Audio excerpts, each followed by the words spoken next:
welcome back to my channel. Today I'm going to be doing a houseplant tour. So I've done an outdoor plant tour and you guys have said a lot of really nice things about my outdoor porch garden.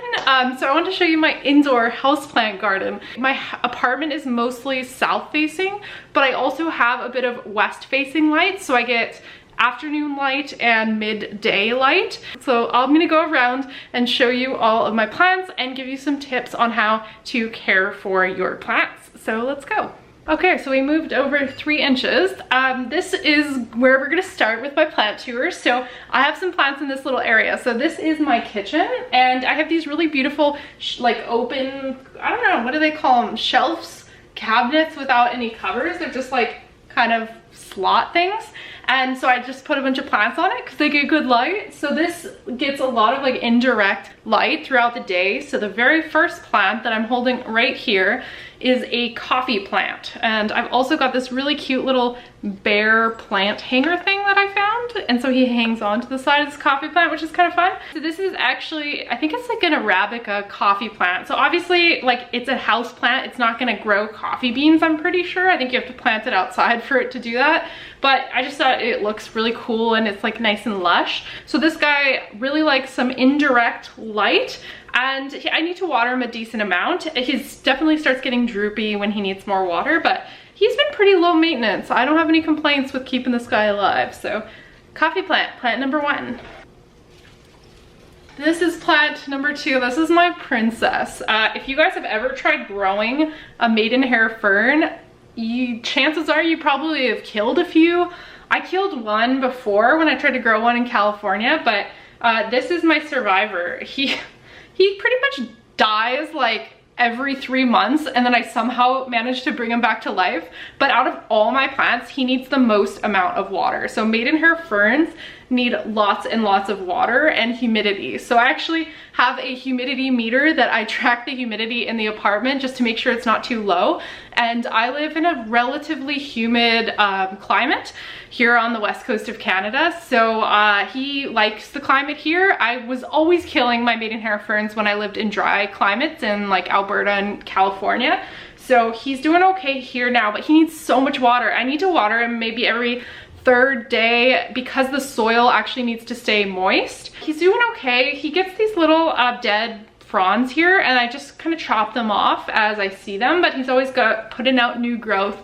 So I like him, he's cool. But really, if you want a low maintenance houseplant, do not pick up a maidenhair fern because these are like the most high maintenance plants ever. So, but he's beautiful. Look, it looks like hair kind of going up and down. So I like him. Okay, let's get this big guy up here. Oh. Okay, so this monster right here takes up most of my kitchen. I literally can disappear into him.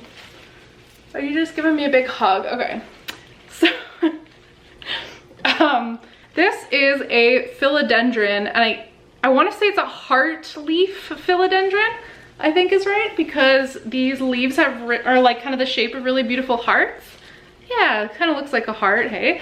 So they're kind of similar to pothos for requirements for light and water. They're actually really low maintenance. He gets a lot of indirect light, but no direct light. I think the direct light will burn the leaves. So lots and lots of indirect light and he thrives, and they're trailing. So they will trail all up and down your house, however you want it to. So I have mine trailing down his little spot here and it brings so much color into my kitchen. I highly recommend these guys for a relatively low maintenance vining plant if you have enough indirect light, and they're very low maintenance. I only water this guy maybe every 2 weeks and they are okay with their soil drying out a little bit. So he's a great one that I highly recommend to people who want like a really green, lush vining plant. Okay, what's next? Let's turn slightly to my kitchen table. So I'll show you some of the plants I have in my kitchen nook. This guy you might recognize is a monstera. Swiss cheese plant is also what people might call them, and this one's actually propagated from a cutting of a larger plant that I'm going to show you in a minute. So he's been propagated, and actually I'm dealing with a bit of a scale infestation on him, so it's actually really gross. I need to clean off with like rubbing alcohol some little scale insects that are stuck onto him, but I don't know, I just wanted to see if I could propagate my big one, and it was pretty successful. So he's just a cute little kitchen table plant that I keep over here. Okay, this little guy is so cute. He is a little whale. So he's a type of succulent, and I keep him in a really small container because I don't really want him to get that big actually. I just want him to stay small and cute so he can stay in this little whale container. And he's really low maintenance. He doesn't need a lot of water, just a bit of, well, actually no, just a decent amount of sun.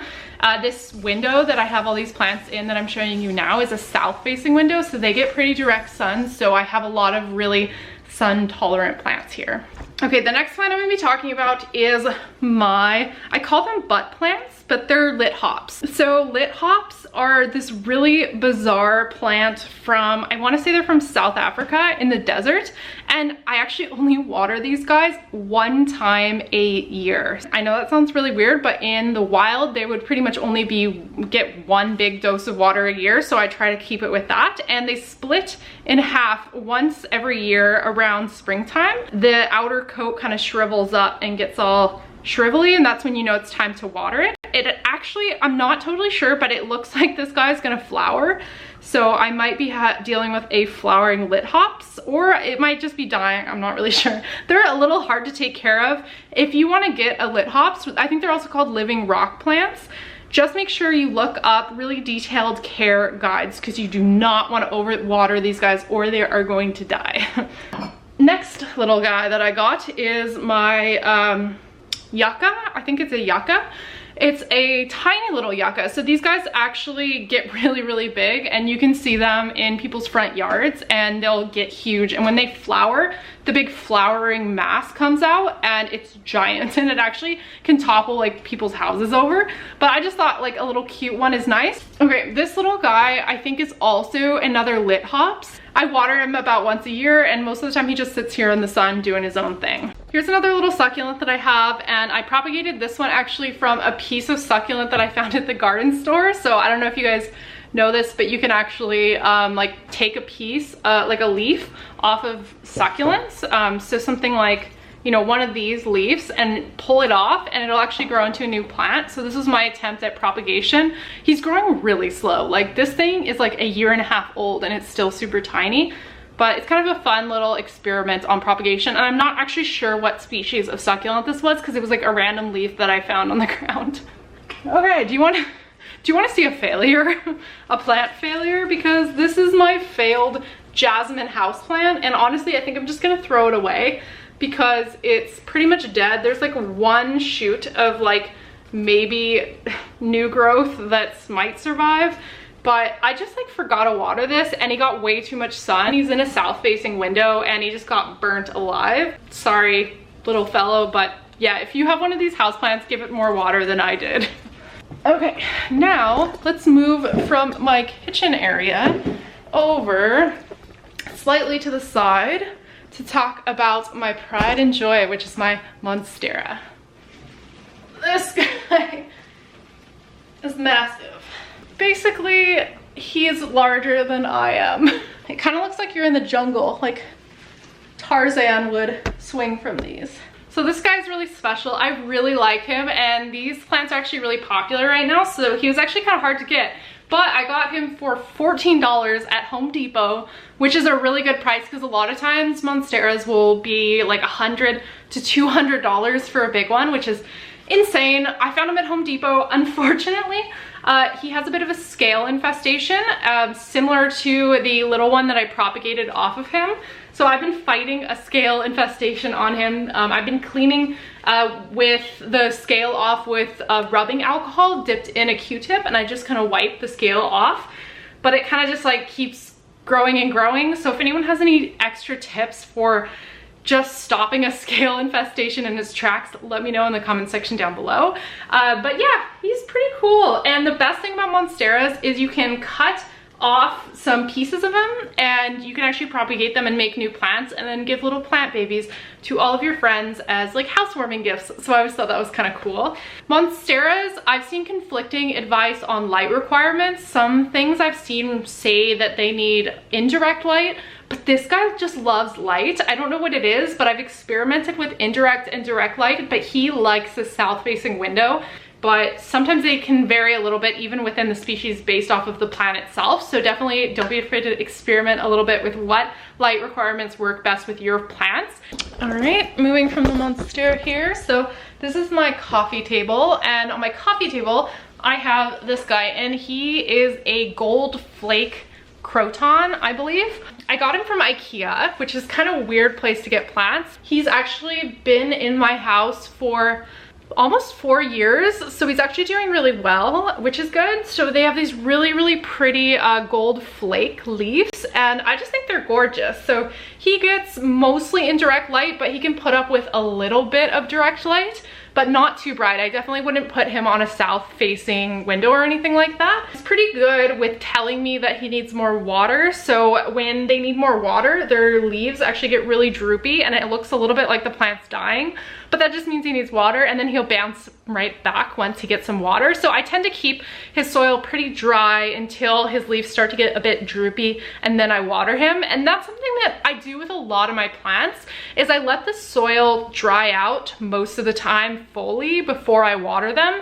And I did have to deal with a fungus gnat infestation before, and so that's why I've reduced my watering to only what's necessary. Otherwise, I'm just gonna get those little fungus gnats. If you guys haven't seen them, they look like little fruit flies, but even smaller, and they buzz around your plants, and it's really nasty. So definitely don't overwater. Okay, let's move over to this south-facing window I have here. So my second south-facing window, I have, oh shoot, what's it called? Burrow's Tail Succulent, and it is so cute. I have to say, this has to be one of my favorite plants that I have. I think probably my monstera might be my favorite, but this one is definitely in the top 3 of all my favorite plants.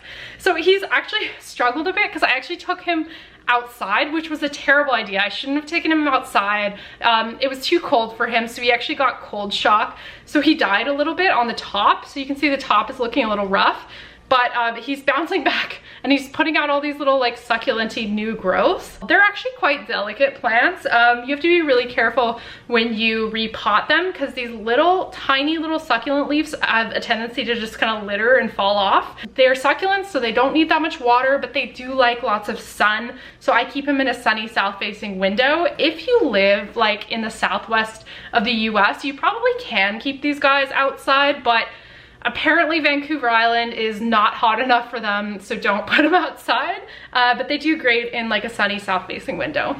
I promised I would show you what it looks like when plants get too much sun. This is my pothos. That's okay. This pothos I actually didn't buy. I just made him out of cuttings, and he was kind of in my south-facing window, but he got too much sun, and he's also, he's underwatered. He hasn't been watered enough, but he's just totally burnt. All the leaves are burnt. He's sad and droopy, yellow, dying leaves. All of this is a sign of too much sun for pothos. In a second, we'll look at some healthy-ish pothos, because I have a lot of sun in my house. So they're good for lower light. So a lot of my pothos have been dying a little bit, but this is like another guy. I honestly might just end up tossing him out because he's on his last legs. And now let's move on to the other side of my living room. So I got a few more to show you that we're still in my living room. We're still in a very small spot here. So this guy is my Boston fern, and he's doing amazing here. So right here, he gets indirect bright light all day, so he never gets like direct sunlight right on him, and he just thrives. I found, you know, ferns, as I talked about before, they do need lots of water, but he needs less water than my maidenhair fern. My maidenhair fern definitely dries out quickly and will die if it dries out too much. I've definitely let him dry out quite a bit, and he does okay, but I do try to water him like at the very least once a week, if not a little bit more. He's doing quite well. He sheds a lot. These little fronds just tend to shed, which is kind of annoying, but I feel like he looks like hair. Like, that would be such a cute hairstyle, seriously. So I recommend him if you have lots of bright indirect light and not a super dry climate, then check out Boston ferns. They're pretty fun. Okay, now we are going to enter the bright light. Okay, you can tell that this gets some serious afternoon light. Oh my god. This is where my fiddle leaf sits. I literally can't even see, it's so bright here. We're gonna hide in the shape of my fiddle leaf fig so I can show you guys him and talk about him a bit. So this guy is also my pride and joy. Actually, you know how I said my monstera is my favorite? I might actually change that to my fiddle leaf fig because he was one of my first plants that I got when I moved to Victoria, and I love him, and he's thrived so much in all my sunny apartments. I feel like fiddle leaf figs are so notoriously hard to take care of because they never get enough sun. And when I'm watching these house tour videos and I see you guys posting like, just got a new fiddle leaf fig, here's its spot, and it's like a corner, it's gonna probably die there. It needs bright direct light. So I have him in a full length window, and he does great in full length windows or really bright windows. Everyone's plant's different, so watch out for signs of burns, but mine needs sun. They are not low light plants. You actually want to like clean the leaves every so often, so they get like lots of dust and stuff on them. You can probably see I haven't cleaned them recently. They get lots of dust, and so it actually makes it harder for them to photosynthesize when they're really dusty, so you can clean them. Some people spritz them with water thinking that it's gonna like help the humidity. That's like one of the most controversial plant care things. I personally don't spritz, but I use a humidifier in my house. I always got the impression that spritzing the plant only temporarily increases the humidity for a very short period of time, which really isn't a significant amount.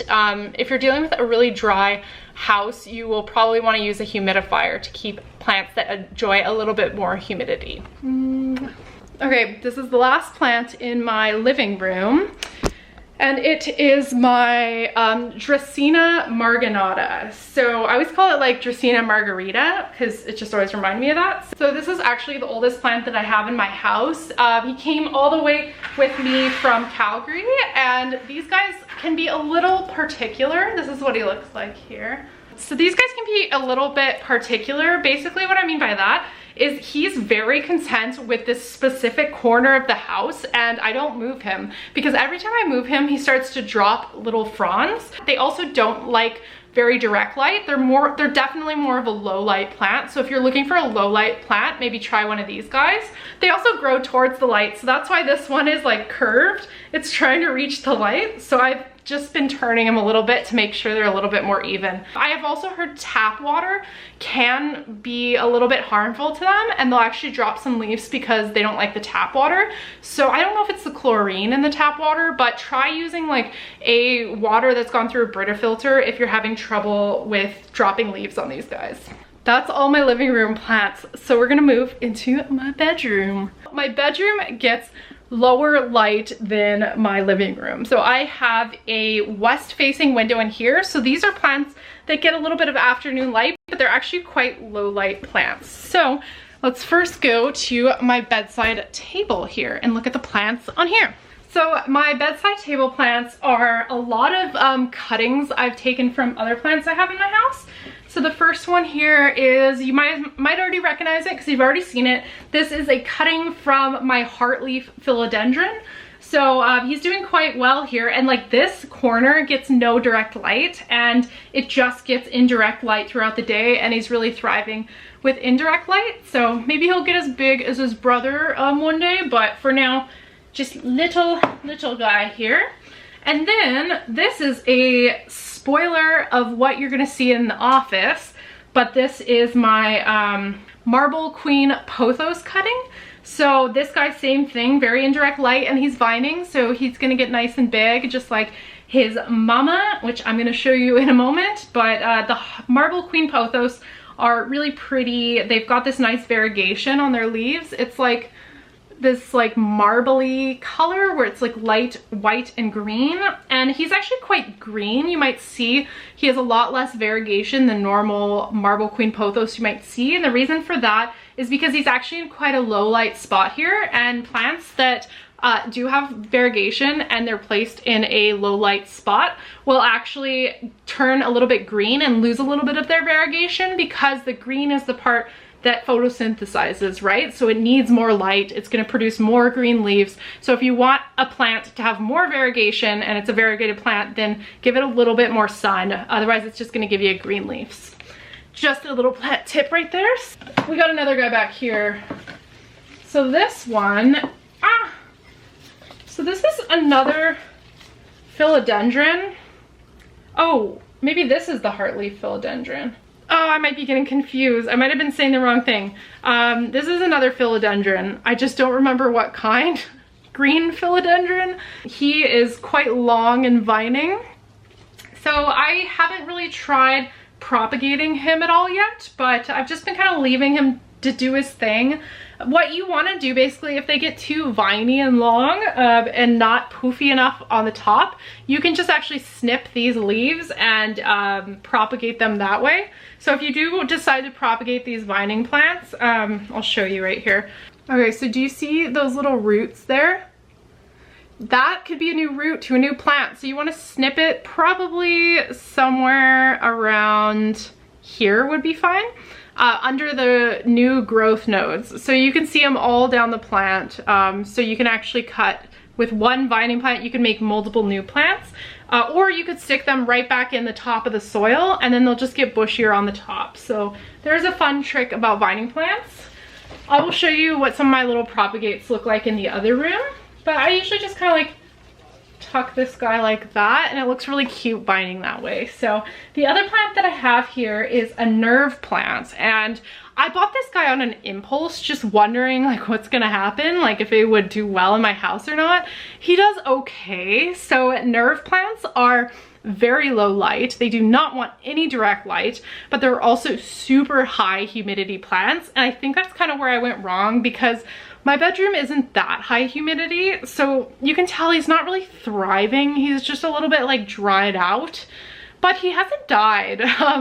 They actually look, when they don't get enough water, they look like they're dead, but sometimes you can just give them some water and they'll be fine.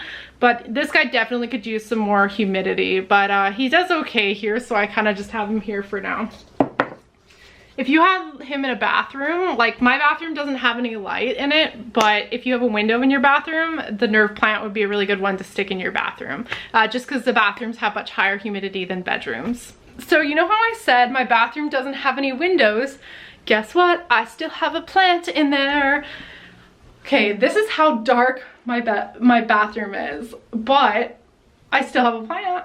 So snake plants are amazing for low light plants. This guy is what you want to get if you have very low light in your house. He literally is in my bathroom without a window. He only just gets some indirect sun from my bedroom, but he does not even care. He's doing great with no light in a bathroom. So this guy is so low maintenance. I only water him when I remember to, once a month at most. He's actually a form of a succulent, so you don't want to water them too much, or they will actually die if they get too much water. So don't overlove snake plants, but I just love them. They're really easy to propagate. There's multiple videos on YouTube about how to propagate them. So this guy actually did split in half, and his brother is in the office that I'll show you shortly. Highly recommend. Okay, we've gone through my living room and my bathroom, and now I'm going to show you my office plants. So let's go. Alright, so this is my marble queen pothos, and this is probably one of my biggest plants in the entire house. She is a few years old, I think, but unfortunately, like I mentioned, she actually dealt with some sun damage. So there's lots of little sunburns on this plant, which is really sad. So I actually moved her into a place that doesn't get direct sunlight. So she's doing great, and she's definitely recovering. So the leaves, like from where the sun damage happened, look really gross and like burnt, and then the new leaves that are popping out look super healthy. So she really enjoys her new spot here in the indirect light. So Marble Queen pothos are really good for lower light plants, and they're also pretty low maintenance, and they're really fun to propagate, and they vine everywhere. So I really like having this plant. All right, and so now here's my neon pothos. So similar to my Marble Queen, it's just a different variety of pothos plant. So my neon pothos has this really beautiful green, light green color. They do need a little bit more light than a regular green pothos because they're a little bit lighter. They have a little bit less ability to photosynthesize as much as the darker leaves have. They still don't want that direct light because he also burned in the direct light. So I moved him over to some like afternoon light over here, and he's definitely recovering. So he's a fun one to propagate. And then this is my propagation station. So this, I got these little test tube things at IKEA. I don't actually know what they're originally supposed to be used for, like spices or something like that, but they're perfect propagation stations. So I take the little cuttings from the pothos and the heartleaf philodendrons, and I put them in water and I let them propagate and grow roots, and they do really well here. And I actually always try to consistently do this with my vining plants because eventually the vining plants are going to start to look leggy, so I always have some little propagates on the go. Okay, ready for my last plant. So as promised, I have another snake plant. So the snake plant is the brother of the other snake plant that I showed you in the bathroom. And this little spot in the corner of the office just got terrible light and everything died here. So the only thing I can actually put here that stays alive is this snake plant, which are, as long as you don't overwater them, they're pretty much impossible to kill. So he's thriving here, and I really enjoy him in this little spot. Okay guys, those are all of my houseplants. Thank you guys so much for watching my houseplant tour. If you haven't already seen my outdoor plant tour, I will link to it above and in the description box below. I have a ton more outdoor plants and veggies and decorative plants that I grow out on my deck, and I really just wanted to memorialize all these plants in case something happened to them. I just want to make sure I can capture them in their full beauty before I kill them, but that's okay. You know, like, part of having houseplants is some are gonna die. That's just the reality of having houseplants and being a houseplant mama. Unfortunately, you just gotta say, I'm sorry that I killed you, and learn a little bit better what fits in your space, and being realistic with yourself as far as your light requirements and your ability to actually water all the houseplants regularly. If you are like a low maintenance person traveling all the time, maybe don't get a bunch of tropical plants in a dry climate, because that's just gonna require so many things of you for maintenance and keeping up the plants. So be realistic, you know, with your maintenance ability of watering, and also what your light is like in your place. If you have limited light, try to stick with the plants that are appropriate for that light requirement. And those are all my tips for houseplants. Thank you guys for watching, and I will see you next time.